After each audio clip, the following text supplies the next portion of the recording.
धक्कादायक। यानंतर पाहूया सरपंच संतोष देशमुख यांच्या हत्येला वर्ष पूर्ण झालंय। क्रूर हत्याकांडामुळे राज्याला धक्का बसला होता आणि राज्याच्या राजकारणालाही कलाटणी मिळाली होती। हत्या प्रकरणात धनंजय मुंडेंना सह आरोपी करण्याची मागणी मनोज जरांगे पाटलांनी केली आहे। 4 महिन्यात आरोपींना फाशी दिली नाही तर रस्त्यावर उतरण्याचा इशाराही मनोज जरांगे पाटलांनी दिला।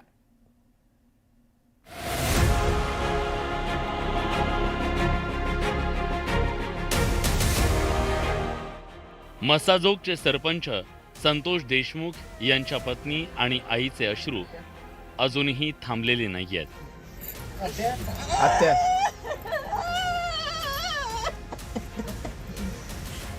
पवनचक्कीच्या वादातून आरोपींनी अत्यंत क्रूरपणे संतोष देशमुखांची हत्या केली होती। हत्येतलं क्रौर्य आणि हास्य करणाऱ्या आरोपींचे विभत्स फोटो पाहून राज्यभरात संतापाची लाट आली। त्यामुळे मागील 1 वर्षापासून देशमुख कुटुंब न्याय कधी मिळेल याची प्रतीक्षा करत आहे। मात्र न्याय तर सोडाच, 1 वर्ष उलटूनही हत्ये प्रकरणातील मुख्य आरोपी कृष्णा आंधळे अजूनही पोलिसांच्या हाती लागलेला नाही। संतोष देशमुख हत्ये प्रकरणात आतापर्यंत वाल्मिक कराड, विष्णू चाटे, सुदर्शन घुले, सुधीर सांगळे, जयराम चाटे, महेश केदार आणि सिद्धार्थ सोनवणेला अटक झाली आहे। तर वाल्मिक कराड हा धनंजय मुंडेंचा एकेकाळचा विश्वासू सहकारी होता। त्यामुळे जरांगे पाटलांनी धनंजय मुंडेंच्या राजीनाम्याची मागणी केली। राजीनाम्याच्या वाढत्या मागणीमुळे सरकारनं धनंजय मुंडेंचा राजीनामा घेतला। तर जरांगे पाटलांनी पुन्हा आक्रमक पवित्रा घेत तपास यंत्रणांवर परळीवाला अधिक महत्त्वाचा असल्याचा आरोप त्यांनी केला। अजित पवारांनी क्रूर लोकांना सोबत घेतल्यावर राग तर येणारच असंही जरांगे म्हणाले। आरोपी सुटला तर महाराष्ट्र बंद करू असा इशारा जरांगेने दिला। आरोपींची संपत्ती अजून जप्त का झाली नाही असा सवाल जरांगेंनी पोलिसांना विचारलाय।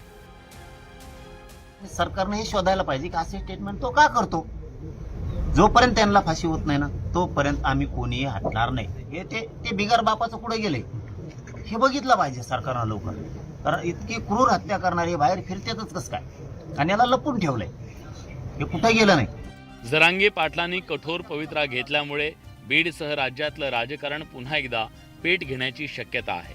तर विरोधकांनीही संतोष देशमुख हत्ये प्रकरणावरून अनेक सवाल उपस्थित केलेत।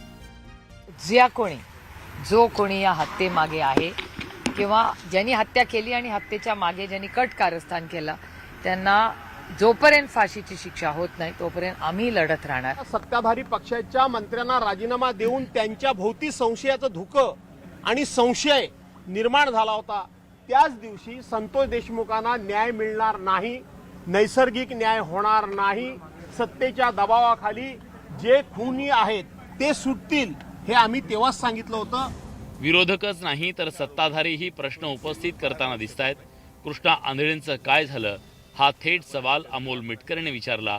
तर आरोपींकडे गडगंज संपत्ती असल्यानं वकिलांची फौज लावून कोर्टाची दिशाभूल करण्याचा प्रयत्न सुरू असल्याचा आरोप सत्ताधारी भाजपचे आमदार सुरेश धस यांनी केला।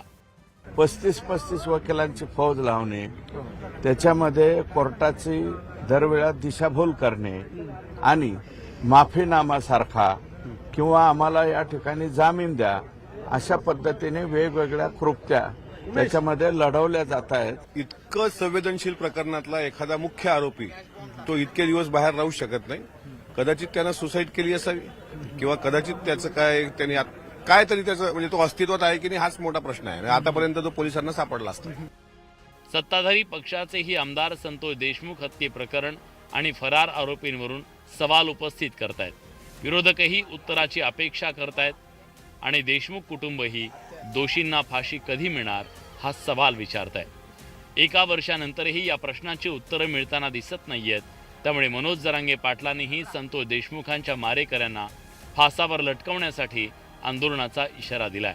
त्यामुळे मराठवाड्यातलं वातावरण पुन्हा तापण्याची शक्यता आहे। बीडवरून सुरेश जाधवसह संतोष गोरे, न्यूज 18 लोकमत, मुंबई।